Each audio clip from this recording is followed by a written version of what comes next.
கர்நாடக மாநிலம் உடுப்பியில் உள்ள மூகாம்பை கோயிலுக்கு தளபதி முதலமைச்சர் விஜய் அவர்கள் போயிட்டு வந்திருக்காங்க. சிறப்பான ஒரு வழிபாட்டையும் அவர் மேற்கொண்டிருக்காங்க. இந்த படம் வலைதளங்களே வைரலாச்சு. இதுக்கு முன்னால் பார்த்திங்கன்னா மறைந்த முதலமைச்சர் செல்வி ஜெயலலிதா அவர்களும் மூகாம்பை கோயிலுக்கு போய் வழிபட்டிருக்காங்க.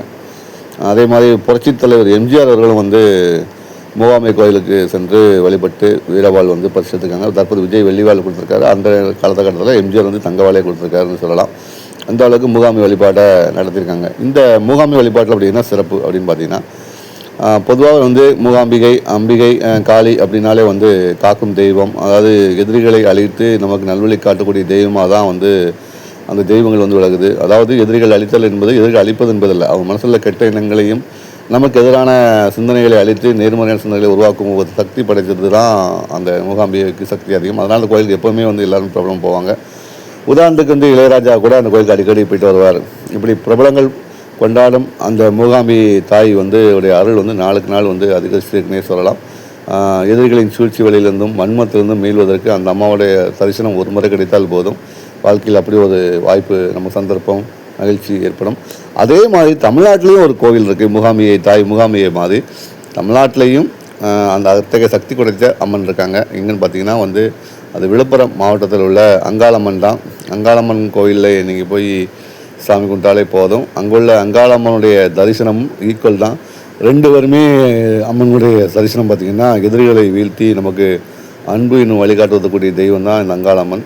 ஸோ விழுப்புரம் போனீங்கன்னா கண்டிப்பாக அங்காளம்மன் கோயிலுக்கு போயிட்டு வாங்க. அங்காளம் கோயிலில் அமாவாசை நாட்களில் விசேஷம். அதேமாதிரி தான் மூகாம்பை கோயிலையும் அமாவாசை நாட்கள் விசேஷம். பொதுவாக அமாவாசை நாட்கள் விசேஷம் நாட்களில் கோயிலில் பார்த்திங்கன்னா சிவபெருமான் குடிக்கொண்டிருக்கும் காளி கோயிலில் அதிகமான கூட்டங்கள் கூடுவது சகஜமான ஒன்று. அந்த வகையில் விழுப்புரம் மாவட்டத்தில் இருக்க மேல்மலையனூர் அங்காளம்மன் கோயிலுக்கு போயிட்டு வாங்க. அது நீங்கள் ஏற்கனவே சொன்ன மாதிரி உடுப்பிக்கு சென்று மூகாம்பியை வழிபடுறதுக்கு சமமாக தான். ஏன்னா தெய்வங்கள் எல்லாம் ஒன்று தான். வடிவங்கள் வேறுவாக இருந்தாலும் உருவம் வேறுவாக இருந்தாலும் எண்ணங்களும் சிந்தனைகளும் ஒன்று தான். அந்த வகையில் அம்மன் அருள் நீங்கள் தமிழ்நாட்டில் இருக்க கோயிலே உங்களுக்கு கண்டிப்பாக அங்காளம்மன் கோயிலே மேல்மலையனூர் அங்காளம்மன் கோயிலே உங்களுக்கு எல்லாமே கிடைக்கும். அத்தகைய சிறப்பு வாய்ந்த கோயிலாக தான் நம்மளால் பார்க்க முடியுது. தினமும் பார்த்திங்கன்னா ஏராளமான கூட்டங்கள் கூடுது. ஸோ கூட்டம் இல்லாத நாட்களாக பார்த்து நேரடியாக அம்மனை பார்த்து தரிசனம் பண்ணிட்டு வாங்க. ஏன்னா கூட்டம் இல்லாத நாட்களில் கண்டிப்பாக கோயிலுக்கு உங்களுக்கு போக முடியாது, வெளியிருந்து தான் பார்க்கலாம்.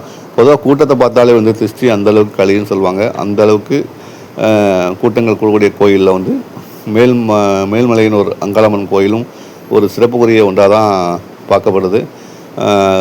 வாய்ப்பு கிடைத்தால் ரெண்டு கோயிலுக்கும் போய்ட்டு வாங்க. மேல்மலையனூர் அங்காளம்மன் கோயிலுக்கும் போய்ட்டு வாங்க. மைசூர் கர்நாடக மாநிலத்தில் உள்ள மூகாம்பிகை கோயிலுக்கும் வழிபாடு நடத்துவாங்க. வாழ்க்கையில் எல்லாமே சிறப்பாக கிடைக்கும். தொடர்ந்து ஆன்மீக சம்பந்தமான நிகழ்வுகளை பேசி தீர்க்க என்னுடன் இணைந்திருங்கள். நான் உங்கள் தென்காசிக்காரன்.